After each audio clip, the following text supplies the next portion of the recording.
hier zu tun haben, ist möglicherweise ein Weltkrieg. Unser angeblich so naiver Feind hat erkannt, dass wir ein leichtes Ziel abgeben. Hallo miteinander, herzlich willkommen zum Home Cinema. Ja, heute ganz im Zeichen von einem der grössten Schauspieler aus Hollywood im Moment auf jeden Fall. Sein Durchbruch hat er 1997 mit Titanic. Klar, von wem ich rede, vom einzigartigen Leonardo DiCaprio. Dazu mal so ein bisschen ein Milchbubi-Image, muss man sagen. Jetzt überhaupt nicht mehr. Der Leo DiCaprio ist der grösste, beste Schauspieler in Hollywood, finde ich. Und unbestritten, wenn man seine Gagen anschaut, bekommt pro Film ein bisschen mehr als $20 Millionen. Von dem her, auch in der Gage ist er definitiv dort angekommen, wo die ganz Grossen in Hollywood mitspielen. Wir schauen heute so ein bisschen zwei Filme von ihm ein bisschen genauer an. Unter anderem Inception und zum anderen Der Mann, der niemals lebte oder auch auf Englisch Body of Lies. Fangen wir gerade an mit Body of Lies. Dort führt unter anderem der Ridley Scott Regie.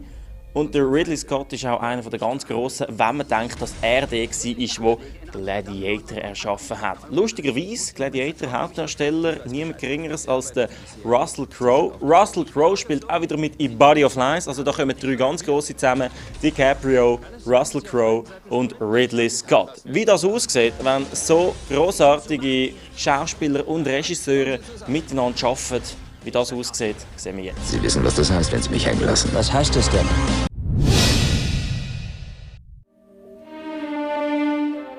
This is my fourth time in North Africa, so I'm an expert, I think. I was shot twice in Ouarzazate and twice in Rabat and Saleh. Did Gladiator, Kingdom of Heaven, Black Hawk Down, and went back because Rabat gave me everything. So I'm kind of pretty expert in that field. I knew that I could make anything look like Amman, Baghdad, even Afghanistan. There are people that still remember us from Black Hawk Down, although it was 6 or 7 years ago now. And we worked in some of the exact same locations. We're in areas that we used before, areas of open ground in the middle of the city. We shot exclusively here, so we're very well acquainted with what it has to offer, so that was an advantage. Ridley Scott is very famous here. Black Hawk Down was an enormous film that did a lot of very good PR work.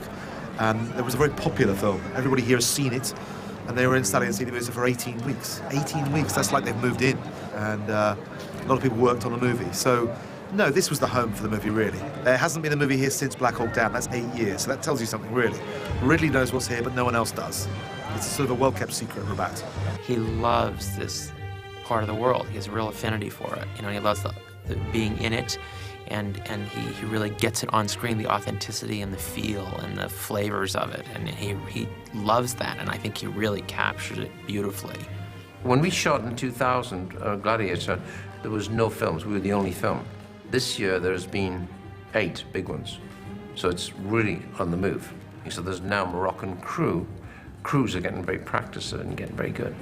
I did Gladiator and I did Black Hawk Down. It opened up the box, didn't it? No one was going there. They're all scared to death. I said, isn't it dangerous? I said, no, not at all. Because really having shot here many times and really knowing the country and knowing the culture and how people work here, it's been quite smooth. And both, you know, Arthur Max, the production designer, and Alexander Witt, who's shooting the movie, who's done a lot of second unit with Ridley over the years. And then we have a lot of local Moroccan crew, and a lot of them know Ridley. They know his work. They know how he likes to work. So it was really pretty smooth. I think certainly in these poor areas, I mean, a lot of the young guys are not working. We try and employ a lot of them. Whenever we come to an area, we very much say, well, what's the unemployment like here? How many of the streets have got young guys in between the age of 17 and 21 who want to come and work? And we'll bring them out and they'll work for us for $15 a day, and they absolutely love it. Kids have come out of school here. You've got 3 big schools near here. People love to hang around in Morocco. I mean, people are always hanging around somewhere, either in a cafe or on a street corner. So film is great because you can come and hang around. And in these areas, you know, people aren't that busy. There's not too much to do in the evening. There aren't many cafes here. There aren't many pinball arcades. There aren't many places to go. So a film is a big attraction. It's somewhere to hang out. Ridley has it all in his head. You know, he just has it all in his head. He has, it's almost as if he's visualized and worked out the entire movie in his head. When he gets to the set, he knows exactly what he's pre-envisioned, and it's really well thought out. A lot of it's intuitive. I'll just usually read the scene going to the set that morning, and I've kind of thought about it anyway, a little bit, but then not a lot, and then I'll very often hit it on the street. Say, right, what we're going to do is this. And I walk the floor with the cameraman and the operators. Let's say there's nearly always 4 operators, average. He can shoot with multiple cameras, even in a simple scene, and really know exactly where he's going to use camera A, camera B, and camera C. He's also cutting it in his head as he goes. He just has an extraordinary ability to do that. And he has such a visual sensibility and a visual style that it's very specific. And so he really communicates it well to get exactly what he wants out of his crew. Turn 3/4 this way. Whoa, that's good. Have him. It's pretty good. Then the one behind that. Then the one beyond that. Move it. Go back to the one beyond that. This is my second film with Ridley, and Ridley just doesn't see the world the way anybody else does. It's a very fascinating process because you'll walk onto a location with Ridley when you're first scouting. And you kind of look at it and you go, okay, you know, I get this, I get what he's looking at, I get what we're seeing here. Then you show up on the day and you shoot it. And you've got the whole camera crew around, and we're sitting by the monitors looking at it on video, and you see what it looks like.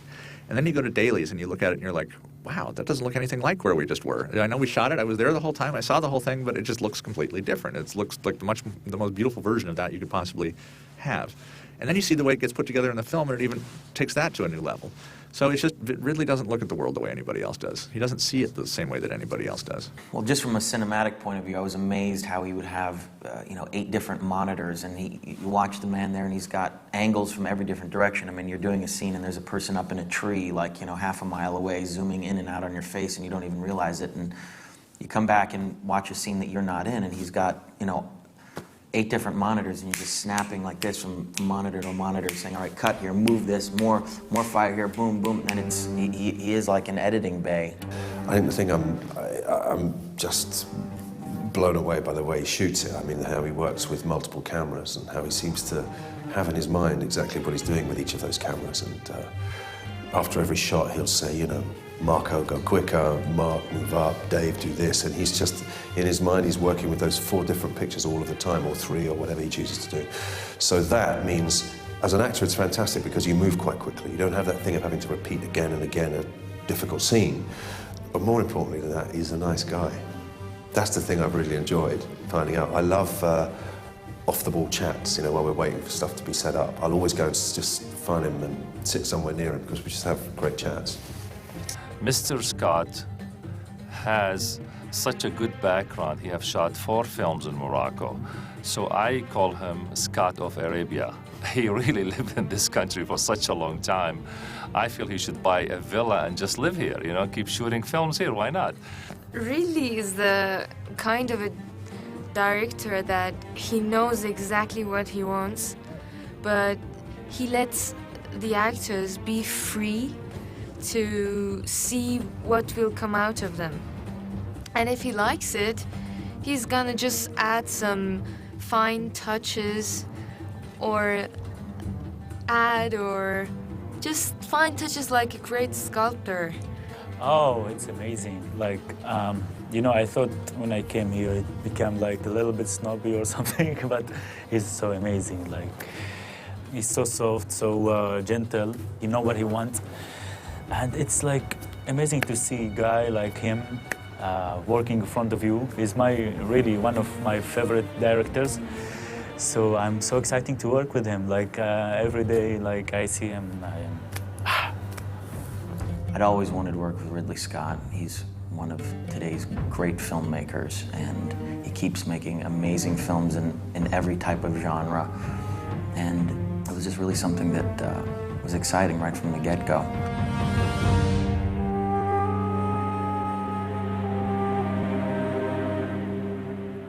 My first conversation with Ridley about Body of Lies was, we're going to show the modern face of the Arab world. Morocco is an extraordinary location. There is a bit of everything here, and directors find that they can achieve what they want and a relatively low budget? So we started off our preliminary scouts to sort of figure out the movie with Arthur, Max, and myself. Traveled around, first came to Morocco in January of 2007, and then went from here to Dubai, and then went back to the United States and presented a bunch of images to Ridley. Finally sort of got the green light to go in June, found out we couldn't shoot in Dubai, so we came back here to Morocco to find the things that we were planning on shooting in Dubai in Rabat. Rabat and Ouarzazate are the two principal areas. We're in Rabat at the moment, the capital. I know it doesn't look like the capital behind us here, because it's a pretty sort of poor area called Carrier, which is sort of very much unpaved streets and sort of poorer, lower class areas. Only literally 2 kilometers from where the King's Palace is, but you can come 2 kilometers and you change landscape in the most amazing way, from streets of palm trees and walls and flowers. Suddenly you're in the dirt. Working this time in Morocco was harder because the actual locations that we were working in were very difficult.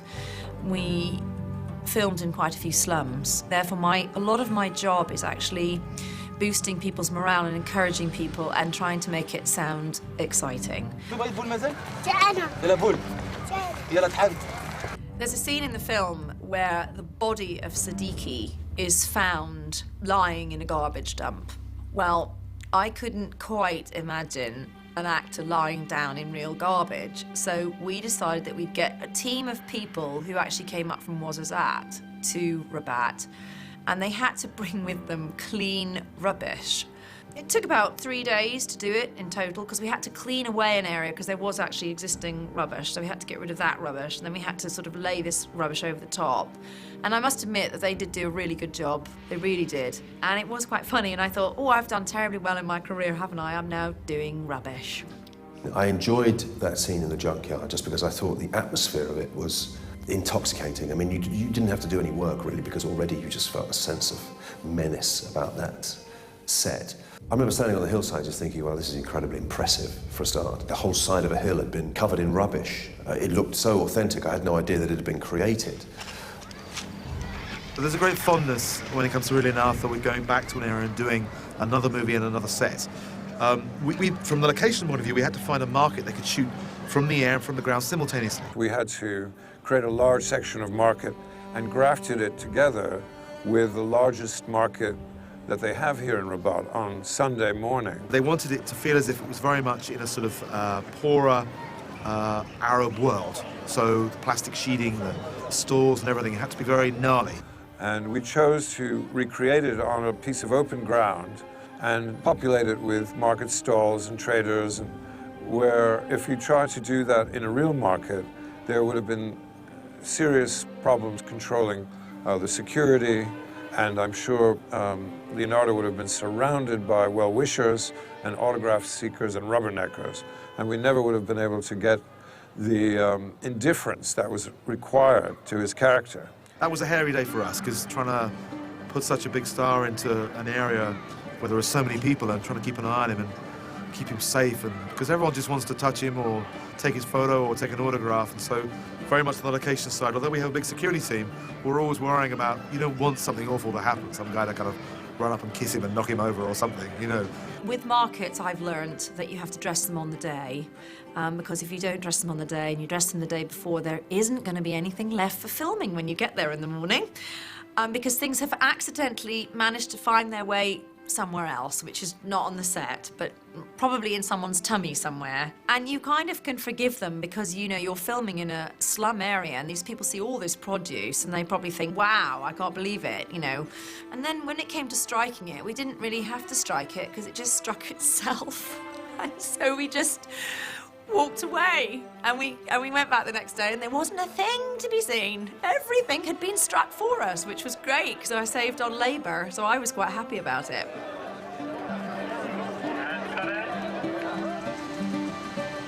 Arthur, the production designer, had spotted a building called the Ministry of Finance, and I have to say the first time I heard of it I thought, wow, that'll be difficult, but good for them, they got the permission. And but the condition was we had to shoot there at weekends when everybody's not working, supposedly.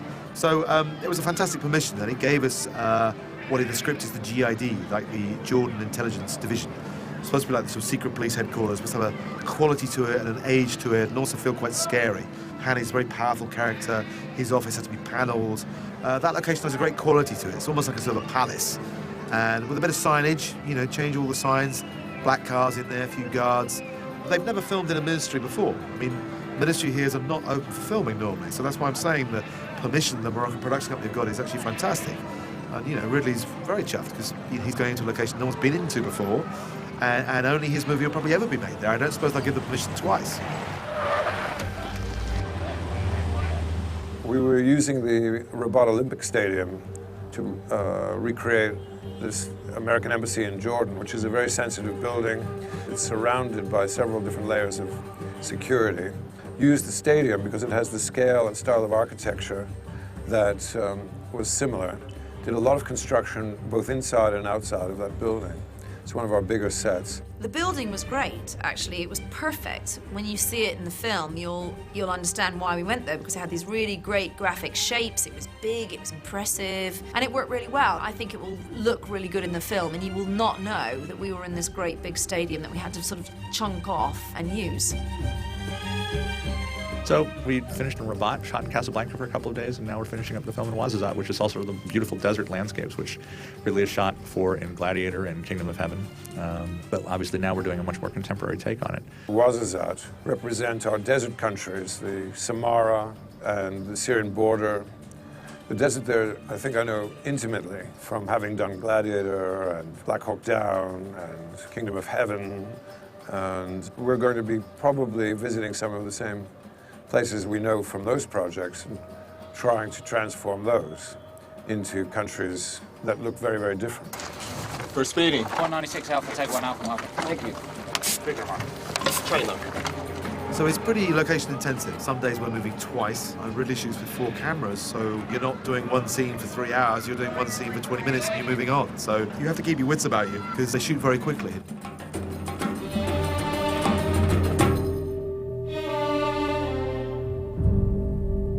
Ignatius was a journalist in the Middle East for 30 years. The 30 years has been his passion. The Middle East is his passion. Foreign correspondent for the Washington Post, right? He just knows everything. He's pretty much an expert in this field and worked for the Washington Post and knows about CIA operations and has lots of inside information that I knew would be pretty relevant in today's times and would make a pretty compelling film. It was in 2002. I went to see a top official at the CIA working on my column for the Washington Post. And I asked this official who was really making a difference in the war on terrorism. And this guy said, man, the Jordanians. Heard a lot of their stories about what they do and began assembling pieces of this plot, and also began to study the personalities, pull together the composite that is Hani Salam, the head of the service in my novel. We are to cooperate, my dear. Never lie to me. Understand? Never lie to me. This really began with some work that I did with Ridley on an earlier project. In the course of that, we got to know each other. So when I was finished a first draft of Body of Lies, I let Ridley know about it. We sent a copy to Michael Costigan, who works for him as his executive producer on this movie, I think. Ridley and Michael and I all read it together and decided to join forces as our second, kind of David Ignatius project. And it was just such a smart, well-crafted, well-structured, both thriller and character study, and had resonance in the world. So it was really something we felt kind of had everything in it. When I finished the book, a different title was on it. I called it Penetration. And this is a story about what intelligence services do, which is penetrate the adversary. Penetration, these days for most folks sounds like an X-rated movie. And that, in fact, was the reaction of most people. I told my dad, who's 87, that I finished this new novel, and he said, what's the title? I said, well, Pop, it's Penetration. And he looked at me and he said, Dave, is that a working title? meaning, forget it. Ridley liked it. I thought it was a pretty good title, considering what it's about, which covers the ground of politics and religion, or religion and politics. And so this was about an insertion into, parts of North Africa. So I think it's a bit too vivid. a full year before the book was published, it was optioned by Ridley's company, Scott-free, and then they began work quite early on a screenplay for it. The bottom line is it's still about what's a good piece of material. And this was a great book, and out of that we got a good writer, and suddenly I'm moving in this direction. The project was brought to me by Ridley quite a bit before we actually started shooting, and I read the initial script by William Monahan, who wrote The Departed as well, so I had a relationship with him. And then Ridley offered me the role, and then of course I read the book afterwards, and I just became fascinated with David Ignatius' work. Between it being Ridley and this book, and he was really kind of primed to be interested, and then he immediately said, I'm in, I want to do it. Both actors get into it in a very big way. They're in it from word go. They were in it from the book through to who's the writer, through to constant readjustment of the screenplay, into almost, this happens right until almost the first week of principal photography. There's a lot that's the same from the book, and then always, I mean, you know, when you adapt a screenplay to a movie, you take the best parts of the book, and then you also, for a movie, certain things are better than they are in a novel, and vice versa, and so we kept what we thought were all the best things, and then our writers came up with some new things that are really smart and kind of, we felt, were additive in terms of the movie adaptation. We extrapolated, we evolved this, because even in a book you always come against walls and say, no, that doesn't really work, and how do we evolve this one, and this isn't complex enough. So I hope Ignatius really enjoys what we've done with Bill's script and Steve Zellion's writing as well. Part of the novel that's really not something that in the end was possible to make part of the movie is playing off a classic British intelligence operation during World War II. The British, in an operation that was described in a book called The Man Who Never Was, took a corpse that they found in a London morgue and dressed that corpse up as if he was a British major delivering highly secret intelligence to his colleagues in the British High Command in Europe. The Germans swallowed the lie.